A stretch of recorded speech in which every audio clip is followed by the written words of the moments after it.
I've always been creative, and I was always singing and dancing as a child. My Barbies were constantly on stage performing whatever music was playing in the radio, and I would sing along since I knew most songs by heart after hearing them once. My older sisters were entertained after we saw Grease for the first time, because I'd walk around like Danny Zuko singing every single song from the movie for a week straight. They weren't as happy with me when I sat down at the piano and played whatever piece they had been struggling through without thinking about it or even knowing how to read music. But it came naturally to me. I also had a vivid imagination, so I daydream about being on stage, stomping around in my loudest shoes, pretending to dance like Fred Astaire and Ginger Rogers. But then I grew out of it. So recently I've been letting myself grow back into it. I'm really bitter.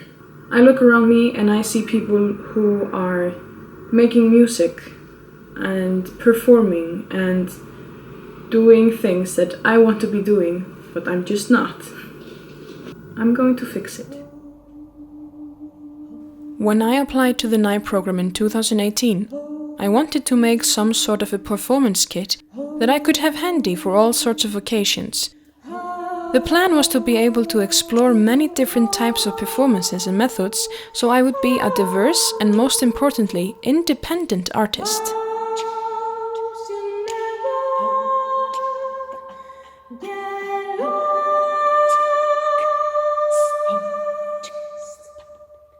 But first, I would need to assert myself. Ever since I started singing, I've always been really hard on myself to be perfect. That's actually a pressure I put on myself in many situations, to be perfect. I know I'm not horrible. I'm still struggling with saying that I'm actually good at something, but no, I mean, I wouldn't be here if I wasn't good, I guess. She said, bursting with confidence. I feel really often that I'm not as important as others, and that's just something that I make myself. I haven't really been respecting myself as an artist or just as a person, to be honest, so that's something I'm really trying to fix. We stayed in Holland for 10 days in the beginning of semester, and I came back with the feeling that I was actually an artist. Mér langar rosalega mikið að gera eitthvað meir úr mér. Mér langar að gera tónlist og myndbönd og... Af hverju svona hallast þetta að segja þetta? Mér langar að vera fræg. Mér langar til þess að vera fræg, mér langar til þess að leika og syngja. Og þú veist, segja brandara og þú veist, vera með mína eigin sýningar. Ég veit að ég vil gera eitthvað meira. Ég bara hrædd við að leyfa mér það. Hausinn minn vill ekki þagna. Enough! Ég veit ekki hvernig. I know you think you mean well, but your advices are just shit. I know I don't have it all together, but it's not your problem, so get over it. Ég veit ekki hvert vandamálið You don't have control over these feelings of mine, so don't you dare to tell me to act like everything is fine, because it's not, and that's okay. Stattu. I'm only a human trying to cope. These years have not been easy, but then again, what master's program is? What I take away from this experience are many life lessons, although I'm still trying to program myself to remember them in moments of crisis. My personal favorite is that it's always better to stand up and do instead of sitting and thinking. My brain has gotten in my own way more times than I can count, but every time I successfully decide to take action, I'm pleasantly surprised by the outcome.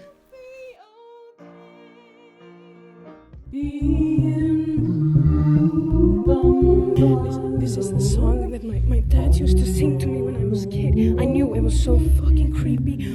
Oh my god, I don't know how to be. Stay away from the lights. Should I call the police? What should I do? Oh my god, I think. Oh my god.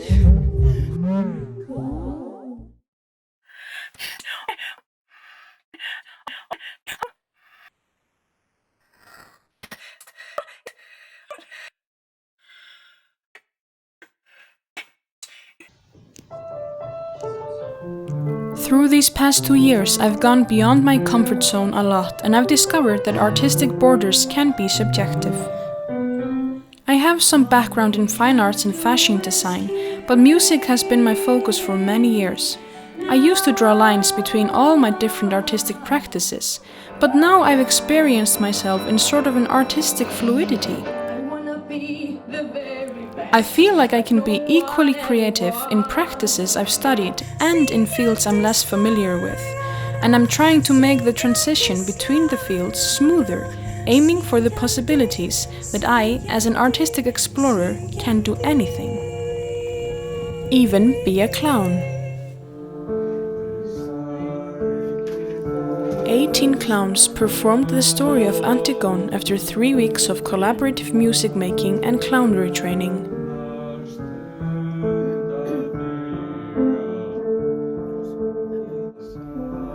Ég gengur vel á þessu námskeiði.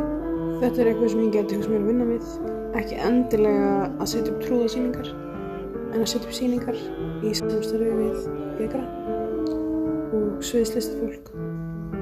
Þetta svo gaman og ég á svo heima þarna.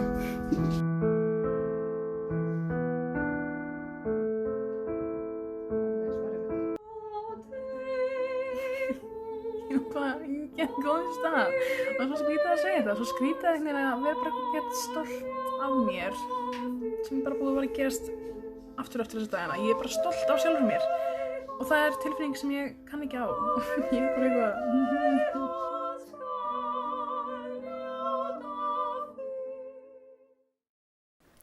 John Cage's theatre piece was the subject of one of Skerpla Ensemble's performance under the guidance of Sophie Fetokaki.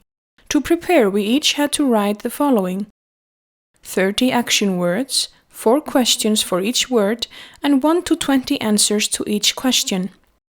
After that, we used Cage's chance method score to figure out the order, the answers, and duration of each action word. And then we performed it all together.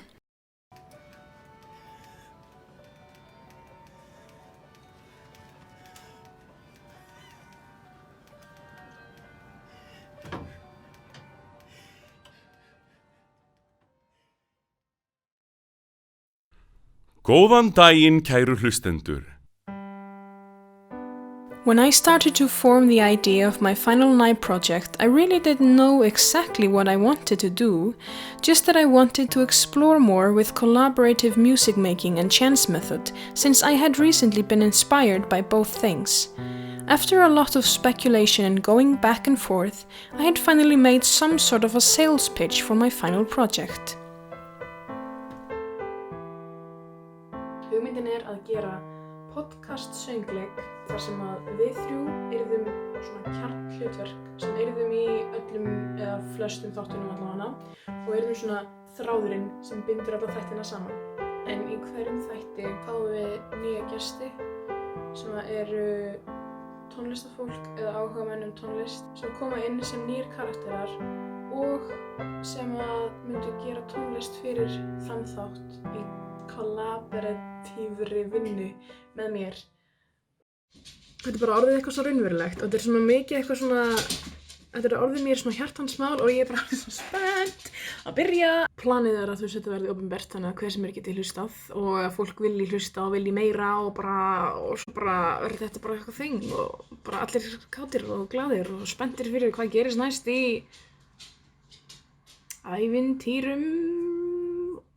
Við erum eftir að finna nafn, ég veit ekki einu sinni hvað þessi saga var snúast.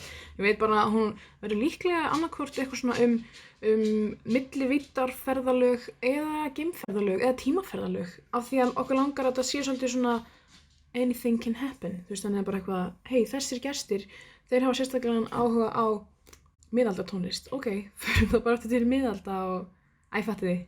Mér langar að grunnurinn sé runni sá að ég sé með einhvers konar vandamála leysingastofu eða stofnun eða hvað sem var að kalla það.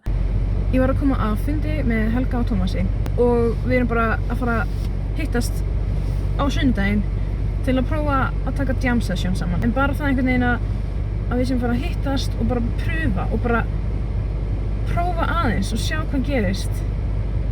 það gefur mér einhverja svona orku sem ég mjög spennt fyrir.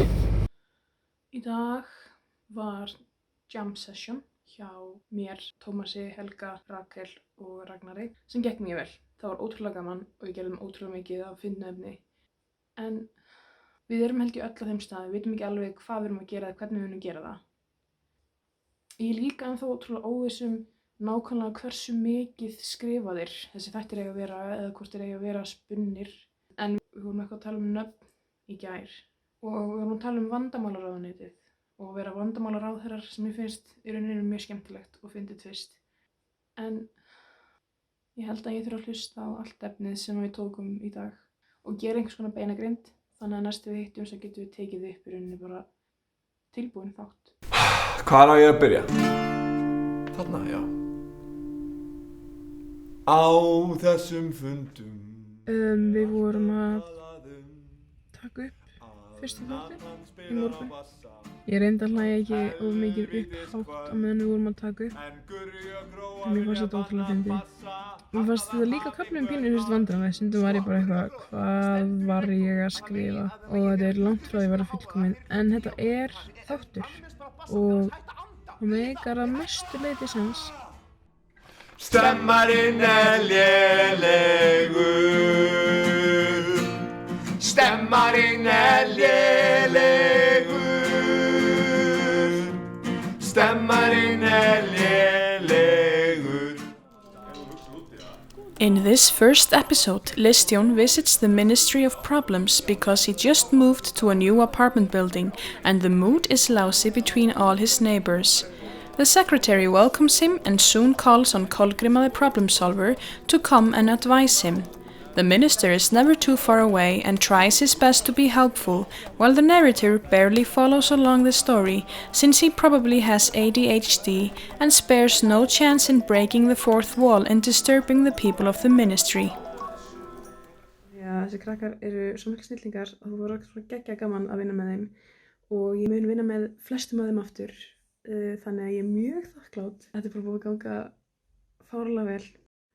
Þetta verður líka algjörlega svona verkefni sem að mun batna með hverjum þættinum því þetta er rosa mikið verkefninslu. Eins og ég segi, ég veit rosalega lítið þetta allt og ég er búin að vera að googla núna bara í 3 tíma hvernig á maður að setja podcast á netið því ég bara veit ekki neitt. I managed to write the story with chance method by using word banks and some Dungeons and Dragons dice. I have a list of names, nouns, verbs, adjectives and swear words and would either add them into sentences I wrote beforehand or let the dice choose words before I knew in what direction the story would go. I probably use profanities most often since it was easy to sprinkle in here and there and they were also the funniest. Ég skal sýna þér tannfúla trunda.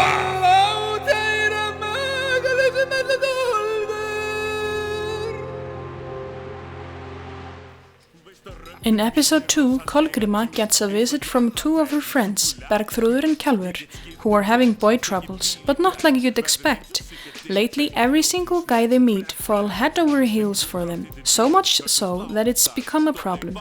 Snæfinnur the problem solver and the narrator are no different, but after an epic rap battle between them, the girls manage to figure out what's causing this attraction.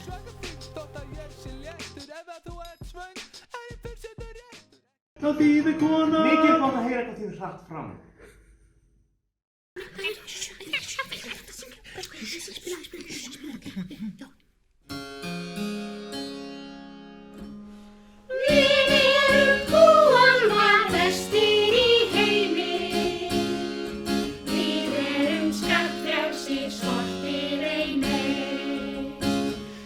Episode 3 starts with a very annoyed secretary because there's a man sitting on her desk.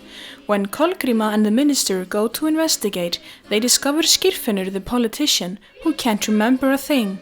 They visit the Ministry of House Elves to seek their help, but something doesn't add up. Þetta held ég alveg nóg. Við erum nefnilega á smá hraðferð. Þá syngjum við bara hraðar. Við erum lokaverkefnið í heimi.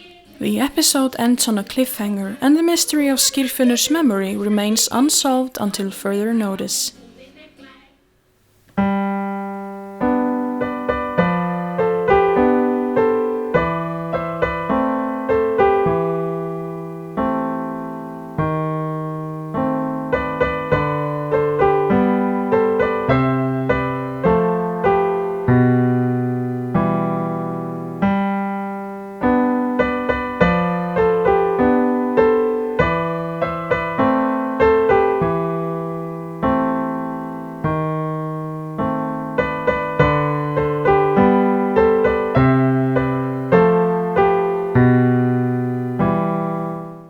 The saga of the Ministry of Problems isn't over, though it's on hold for now, and I do feel like I managed in some way to create a world where anything can happen. Because of that, I also feel like the story can move to different platforms and be told through different mediums, so there are plenty of possibilities. All in all, this has been a great experience for me, and I look forward to keep experimenting with different types of storytelling methods. I am really proud of myself. I feel like I've come a long way, and of course I'm not there yet. I think never in life are you there yet, because life is a journey. I know, I can be really deep when I want to. This process has also helped me to build confidence and stand by my ideas. I've become less afraid to test new things and learned that trying and failing is more exciting than not trying at all.